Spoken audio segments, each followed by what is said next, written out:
If you've ever tried to deal with your dog when they're super excited and they just can't seem to listen to you, and you've got frustrated by that, then today's podcast is for you. Hi, I'm Susan Garrett. Welcome to Shaped by Dog. What I'm talking about are dogs when they are walking at the park and they see a big swimming hole with other dogs swimming in there and they just go crazy, or they know you're about to take them for a hike or a car ride and they're just bouncing off the walls, or maybe their favorite person is walking through the door. And all of the good training you've given to them is gone. They can't seem to listen when you ask them to do a simple behavior that they should really know how to do. Today, I'm going to give you the tools to fix that. And it actually is going to be easier than you think. I'm also going to talk about a problem that I've been having with my 9-month-old puppy. It's been happening since she was young. If she's outside with my other dogs, it's like I don't exist. It's like she can't listen. I'm going to walk you through the step-by-step process that I did. And it's based on contingencies. Two important words when we're talking about contingencies in dog training, and they are if and then. If you sit at the door, then I will open it and you can run outside and rip around with the other dogs. But there's criteria about that. You have to hold that sit while I open the door and while I let the other dogs go out first. If you can hold your sit, then you get to go outside. In the scientific terms, it's called the Premack Principle. And just stick with me, a little bit of science here.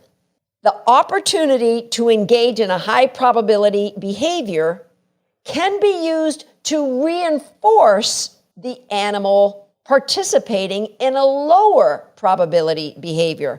For example, I will throw the tennis ball if you retrieve it right in my hand. So the opportunity to get what you want, which is me to throw the tennis ball, will happen if you give me what I want, the tennis ball in my hand. It's if behavior 1, then behavior 2 will happen. Super simple. Think about all the things your dog goes crazy for, just loves to do, as long as they're things that you would be happy to have them engage with, like my dog loves to chase cars. We're not going to use Premack to help fix that problem. While the podcast is going on, just think about what are the times when your dog gets so excited. If you've listened to episode number 86 here on Shaped by Dog, it's a time you might think, my dog is redlining. They're so focused on what they want, they can't function. They can't listen to anything that's coming out of my mouth. A very cool thing happens when you use these contingencies in dog training, and that is the value of the second behavior, the chasing the ball, the going for a swim, the getting hiked to go for a walk with you. The value, the desire that dog has actually gets put into the behavior that you ask them to do beforehand. It's amazing. Let me share with you an old example. I had a dog, an amazing dog, who lived to be almost 18 years old.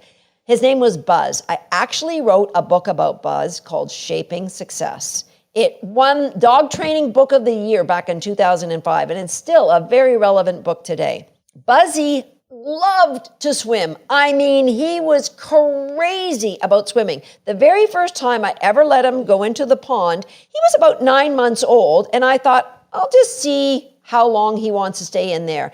After 45 minutes, I had to call him out. Crazy about swimming.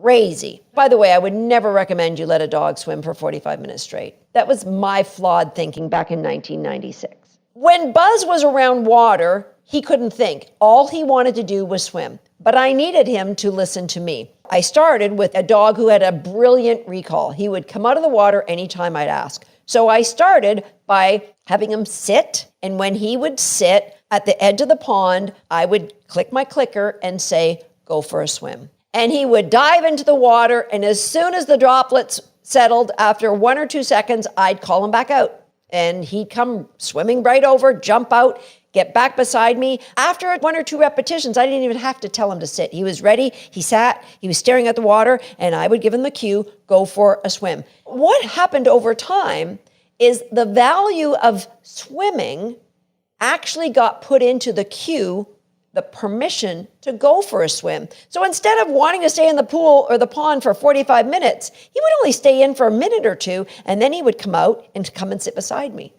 Go for a swim, had magical powers. And what's even more awesome is the value of swimming went through me. The chance to do it needed me. So now I was borrowing some of that value that he loved, and it went into our relationship together. And that's the really, really cool thing about Premack, if you are consistent. What do I mean by consistent? Number one, your low probability behavior, behavior one, the thing that I really want, the thing that I ask the dog to do, has to be something that is achievable. It's got to be an easy behavior. You can't start off with, you must heel and watch me and don't put your eyes on the pond and walk around the pond for 20 minutes before you get to go in the pond. Remember, I asked for something simple. Come and sit beside me. It's got to be achievable. Now, you can grow that as I did, but it has to begin with something achievable in order to start the contingencies. Number two, the boundaries of when is behavior one successful has got to be clear to you, and you have got to know what it means when the dog is wrong. So for example, if I'd asked Buzz to sit and his butt went to the ground and then it started creeping up and I said, all right, go for a swim, I would have muddied the waters. I would have not been clear, and he would start to push the envelope of, well, what if I'm in a sit, but I'm creeping towards the edge? Or what if I'm in a sit, but I'm crawling towards the edge? You have to be clear what is correct and what is incorrect. And you have to maintain that clarity because, as Brene Brown says, clear is kind, and we need to be clear for the dog to be successful. Number three, about your contingencies, about the if this, then that, is behavior one has to have a history of success in many different environments and with all kinds of different distractions. So I've asked Buzzy to sit as a 9-month-old puppy. I'd asked him many, many times. I'd asked him in many, many environments. I knew he could do it. I knew he'd be successful. It's got to be not only easy and achievable, but something that has a history of reinforcement behind it before you ask for it right in front of the thing the dog really, really wants. Number four, that first behavior can involve force from you, can involve coercion. So if I ask the dog to sit and they don't sit and I pull up on the collar and push them into a down, that wasn't their choice. So if I ask them to sit and they say, I can't, I just see the pond, then I would just lower the intensity of that distraction by backing away from the pond, maybe 25 feet, maybe 50 feet, whatever it takes for the dog to say, yes, I can, and sit immediately. And then I would say, you can go and swim. And eventually I would work on ping-ponging that distance, saying, all right, at first you have to be 50 feet away from the pond. Now tomorrow I might try 40 feet away from the pond. Then I'll go back to 50. Then I might try 20. Then I'll go back to maybe 60, making it super easy.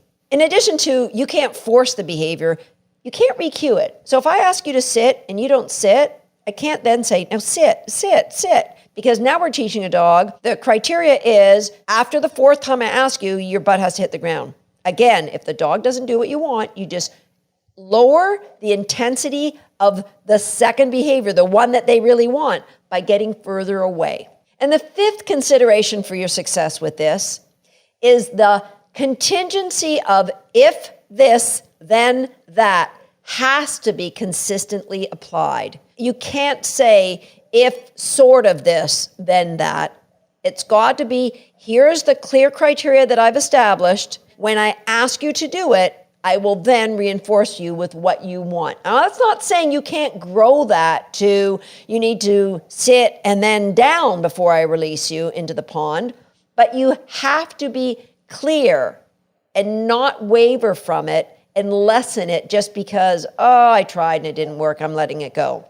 If you're patient and you're consistent and you're persistent, this will work for you and your dog. But you have to be clear about what it is that you want and know that checklist. Has my dog had a success of doing this before? Is it super easy for the dog to do it? Let me share with you the situation with my 9-month-old puppy, this. Now, this has started a long time ago. I believe at Christmas, I was able to walk this in the field with the other dogs, and she listened to me every time. It was beautiful. She didn't interfere with the other dogs. She was amazing. She had a great old time running in the field. By the second day over the Christmas break when I did this, I noticed that she wasn't coming back immediately on the first call. She sometimes took 2 calls. And by the third day, it was very clear, we can't do this anymore. At Christmas, this would have been a 4-month-old puppy. Today, as a 9-month-old puppy, I can walk her with the rest of the dogs routinely. Let me tell you how I got there. The easy, achievable behavior was, I want you to be in reinforcement zone. Reinforcement zone is on my seam. If you check out any of the podcasts that I've done here about getting your dog to walk at your side, and you know I want my dog at the side. So I've built up a history of her being able to walk off leash or on leash in reinforcement zone alone, but in many, many different locations. Check number 1, that's what I'd like. The second thing is I needed my puppy to have a brilliant recall. Now at 4 months old, she did have a brilliant recall, but not under all environmental conditions. And so I kept throwing more distractions at her. And by the time she was 8 months old, she had a really super kick-butt recall. I knew when I called her name, and I called it once, no matter where she was, she would come running. So I've got a great recall. I've got great understanding of what reinforcement zone is. Now I'm going to start to build a behavior so that I can integrate her back to the pack. So walking alone, what I would do is I would allow her to go for a run, because next to chasing other dogs, the number 2 thing that my puppy loves to chase, birds. Birds up in the sky, not on the ground. She's not interested in chasing them if they're on the ground. It's the ones up in the sky. So I would call her back from chasing a bird, and I would ask her to sit, much like I did with Buzzy at the side of the pond. Sometimes just for sitting, I would click and say, go play. And go play meant you can do what you want. You're on your own. She, of course, would beeline it like she was shot out of a cannon in order to go and see if there were more birds up ahead. Very quickly, what I did, now I'm going to add to the criteria. It isn't just sit. I want to involve coming into reinforcement zone. And so what I would do is I'd ask her to sit, I'd move ahead 1 step, and I'd say break, and see if she would come into reinforcement zone. And the first time I asked her, she didn't. She just went off. She said, oh, break must mean go and find my birds. So I'd have to call her back again. And this is when I started game number 2. Because I instantly realized asking you to move into position in reinforcement zone is different than all the fine reinforcement zone I'd done to date. So I changed the game. And I created a new game. And I'm calling it, I Think You Must Be Lost. And here's how I played it. I would let her go for a run and chase the birds, or go play. And when she got far enough away, I would call her back. As I called her back, I changed my direction. So up until now, we're both walking in the same direction. She runs off after the birds, and I'm still walking in the same direction. Now I recall her, and I change direction and start walking in the opposite way. As she comes running in, as soon as she gets beside me, of course, she's running 3 billion miles an hour. Okay, I might exaggerate a little bit. As soon as she gets beside me, I turn towards her and I start walking in the opposite direction. It takes her a while to even notice that I've turned. But of course, my dog loves being with me, so she wants to be running in the direction that I'm walking. She might have gotten another, 200 or 300 meters ahead, and then noticed I'd changed direction again. And she came screaming by me again, and I kept up this game. I didn't walk more than 1 or 2 steps in any direction before she would notice and turn, but she would never stop at me. She kept running by me and running by me until finally, the first time, let me tell you, it took about 25 changes of direction on my part before she started slowing down when she came by me, and I would still change direction.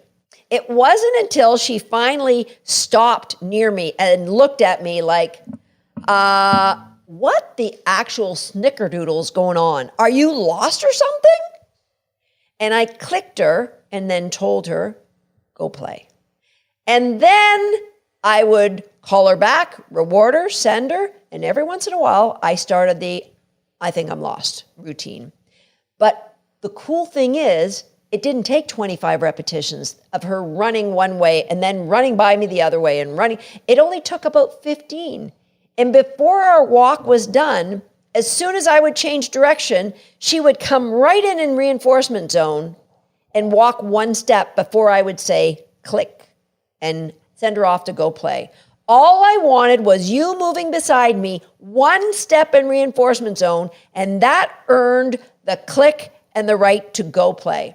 So I started the game with her in a sit before I told her to go. I worked by using the game, Mommy Must Be Lost, to get one step moving. And then I ping-ponged that one step. So then I'd ask her for 2 steps. Then I'd go back and click her for 1. And when I got up to her doing 5 steps with me, I then went back to asking her to sit, moving ahead 1 step, and then saying break, and she came right into reinforcement zone because I'd allowed her to choose reinforcement zone on her own all those times. If she chose to run by me, I just acted like I lost my snickerdoodle and I was walking the other direction, and then I'd walk the other direction until she finally slowed down. It was so cool how that happened. So now I've got a dog who will actually walk 50, 60, or 100 steps beside me. And she won't leave reinforcement zone until I click and say, go play. It was time to add the other dogs back. So what I did was I kept her on leash with all the other dogs around, and we would walk those half of what her maximum was. I would take off the leash. I'd take a step ahead, ask her to come into reinforcement zone. And when she did, I would click and say, go play. And she would run off, and just like with Buzzy, as soon as she ran off a short distance, I called her back. As soon as she got back to me, I reinforced that super fast 1 call recall by clicking and saying, go play again. And I kept doing this until guess what happened? The same thing. She now doesn't wait to be recalled back. She'll run up ahead and sometimes just circle back on her own for a chance to be told, you got it. Go play. That's how Premack works. It's super simple, but it sometimes isn't easy for you to apply. What you need to do right now, if you haven't finished, make that list of the things your dog goes bonkers about. They love it so much. Now make a list of simple behaviors your dog can do. Sit might be one. A hand target is a good one. It actually is even easier for a dog than a sit. So if you haven't taught your dog a hand target yet, check out my video here on YouTube on how to teach a hand target. And if you're listening to this podcast, rather than watching, jump over to YouTube and check out this video. And while you're here, give me a thumbs up on this video if you're thinking this is really something that you could apply with your own dog. So what are those easy things? It could be a trick your dog is really good at. You know, I might ask my dog to spin one direction before I allow her to do something if I'm working on pre-macking something she really loves. Because a lot of those dogs, if they're super excited, they're not going to take a toy. They're not going to take food from you because what they want is what they're looking at. And so I'll pre-mack that. This would never eat or tug on a toy when the other dog's around. But now instead of walking in reinforcement zone, I will get her to eat a cookie and then say, go play. Or I'll get her to tug on a toy and then say, go play. Why do I want to do that? Because remember what I said at the beginning. The value of getting to do one thing gets put into the behavior we asked them to do before. So the value of getting to chase the other dogs gets put into tugging with me, taking a piece of food from me. It jacks up the value of taking food when I ask and tugging on a toy when I ask. So it just makes them far more valuable when I'm doing my everyday training. It's so cool how this all works. So what's your list? A simple trick, hand touch, come into reinforcement zone. Maybe if the dogs go crazy when someone knocks at the door, it might be getting into hot zone. Maybe if it's them, you don't want them to go crazy at the door, it's being quiet before I get up and go to the door. Maybe it's when I'm feeding my dogs, they have to be in their crate before I feed, or they have to not have their feet out, or they can't be barking at me. No matter what you want, you can pre-mack if it's something the dog is really, really anticipating. I mean, this works for kids too. I had a friend who their kid was just so anxious and excited about playtime after dinner. And for some of you, it might be your kid loves to get on the tablet, the iPad. They lose their focus about eating. What my friends tried to do is say, if you eat your dinner, you can go play. But remember what I said about our rules? Behavior needs to be achievable. The only tweak I had to make was make that dinner into 4 small dinners and put 1 meal down. So if you're doing this with your kids at home, put that meal down, it's a small meal. And wait until they're hungry. They're going to eat that small meal. It's not much. And then you're going to tell them before dinner, you can say, if you eat your dinner, then you can have the tablet for 5 minutes. They eat that small meal and they say, can I have the tablet now? And you say, you know their plate's empty. Did you finish your dinner? And they're going to say, yeah. And you're going to say, are you sure? Come on, have some fun with it. Don't just say, oh, good, you finished your dinner. Aren't you a good boy? No, have some fun with it. Are you sure? And they're going to go, look at the job I did. They're taking ownership of that. And then you're going to go, oh my gosh, you did finish your dinner. You can have the tablet for 5 minutes. Let's set a timer. And the timer goes off and you're going to call them back. Hey, there's another little dinner for you. They finish that, they get it. And then after a week or so, you might increase the volume on the plate and increase the time they get on their tablet or whatever it is. It works the same for kids. Works for you. Let me tell you what. I've got an infrared sauna that I love, and I've made a contingency. I'm not a big fan of aerobic workouts. I love doing weights, but my contingency is can't go in the infrared sauna unless I've done my cardio that day. Win-win, right? Win-win. Play a game with yourself because you know what? You can make up your own rules. Okay, back to our dogs. Remember, that first behavior starts out simple. Hand touch, a sit, a trick, come into reinforcement zone. The leash must be loose before I take it off when you're at the park. Whatever it is, make sure those 5 considerations for success are there. It's simple, it's easy, you know the criteria, and your dog knows the criteria, and they can achieve it. You have a history of the dog performing successfully in multiple different locations under many different distractions. You haven't forced the behavior, or you haven't re-cued the behavior. And finally, the if and then contingency are applied consistently throughout your relationship with your dog. Listen, have a go at that. Be persistent. Remember, be patient and be persistent. Your dog will tell you if you've jumped ahead too far. But whatever you do, don't say, you have to eat your dinner, you don't get the tablet, and they eat my part of it. Can I have the tablet? Oh, you can have that this time. No, be consistent and you're applying your criteria, and you are going to get that transfer of value. It's going to be so freaking cool when you see it. Come on back to YouTube, leave me a comment, let me know what you think of this podcast, but more importantly, I want to know how your dog training is going once you try it. That's it for today. I'll see you next time on Shape by Dog.